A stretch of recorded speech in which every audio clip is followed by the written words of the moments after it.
नमस्कार, मैं हूं आपके साथ अनुष्का और आप देख रहे हैं न्यूज समाचार जनता की आवाज। आइए रुख करते हैं आज की खास खबर।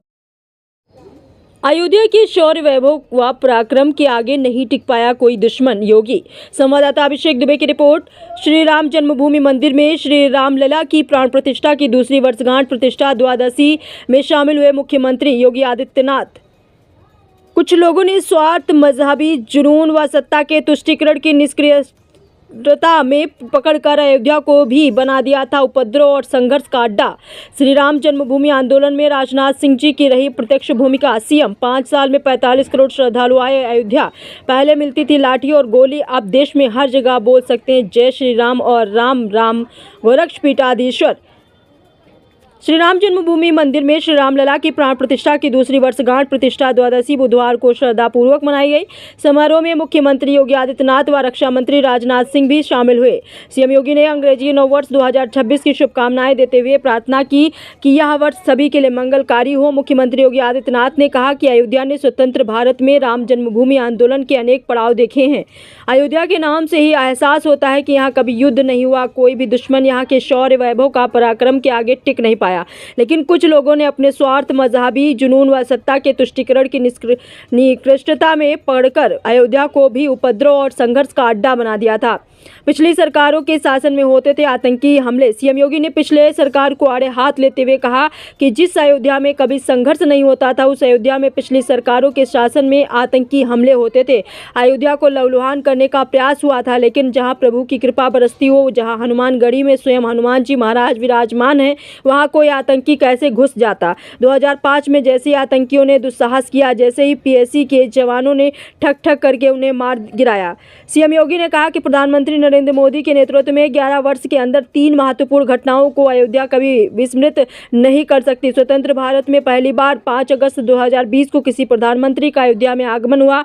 उन्होंने उस दिन यहाँ श्री राम मंदिर का भूमि पूजन किया। 22 जनवरी 2024 पौष शुक्ल द्वादशी को फिर अयोध्या धाम आकर प्रधानमंत्री ने रामलला की भव्य मूर्ति की प्राण प्रतिष्ठा कार्यक्रम को संपन्न किया। 25 नवंबर 2025 को विवाह पंचमी पर प्रधानमंत्री जी ने अयोध्या में राम मंदिर के मुख्य शिखर पर सनातन धर्म की भगवा ध्वजा को प्रतिष्ठित किया और संदेश दिया कि सनातन से ऊपर कोई नहीं, सनातन का पताका हमेशा ऐसी ही दिखाई देगी। मुख्यमंत्री योगी आदित्यनाथ ने कहा कि यूपी के मुख्यमंत्री के रूप में कार्य करते हुए और संगठन के विभिन्न दायित्वों का निर्वहन करते हुए राजनाथ सिंह जी की श्री राम जन्मभूमि आंदोलन में प्रत्यक्ष भूमिका रही है। 500 वर्ष के बाद जय श्री राम जन्मभूमि पर प्रभु रामलला के विराजमान होने और मंदिर के इस भव्य स्वरूप को देखकर वे आनंद गौरव की अनुभूति कर रहे हैं। आंदोलन में सक्रिय भूमिका का निर्वहन करने वाले रक्षा मंत्री जी प्रतिष्ठित द्वादशी पर जब मां अन्नपूर्णा के मंदिर पर सनातन धर्म की ध्वजा का आरोहण कर रहे थे तो मैंने उन्हें भावुक होते देखा। सीएम योगी ने कहा कि 2017 के पहले बिजली, पानी, स्वच्छता, सड़क कनेक्टिविटी, सुरक्षा भी नहीं थी। जय श्री राम बोलने पर लाठी और गिरफ्तारी होती थी, लेकिन अयोध्या के संदेश को आगे बढ़ाने के लिए देश दुनिया का हर सनातन धर्मावलंबी अब यहाँ दर्शन करके अभिभूत होता है। गोरक्षपीठाधीश्वर व मुख्यमंत्री महंत योगी आदित्यनाथ ने कहा कि देश में अब हर जगह जय श्री राम और राम राम बोल सकते हैं। सीएम योगी ने कहा कि हमारी पीढ़ी सौभाग्यशाली है। 500 वर्ष के इतिहास का जिक्र करते हुए उन्होंने कहा कि अब 1528 से लेकर 1992 और इसके उपरांत भी अयोध्या में हर 2025 वर्ष में राम मंदिर को वापस लेने के लिए राम भक्त लगातार संघर्ष करता रहा। वह रुका झुका और बैठा नहीं। उसने सत्ता, दमन, लाठी व गोली की परवाह नहीं की, बल्कि वह लड़ता रहा। सीएम योगी ने कहा कि आज प्राण प्रतिष्ठा के 2 वर्ष पूर्ण होने के उपलक्ष्य में समारोह आयोजित हुआ। अयोध्या की भव्यता, दिव्यता के अंदर काल तक बनाए रखने के लिए हर सनातन धर्मावलंबी को आगे बढ़ना होगा। यह यात्रा का विराम नहीं, बल्कि नई यात्रा की शुरुआत है।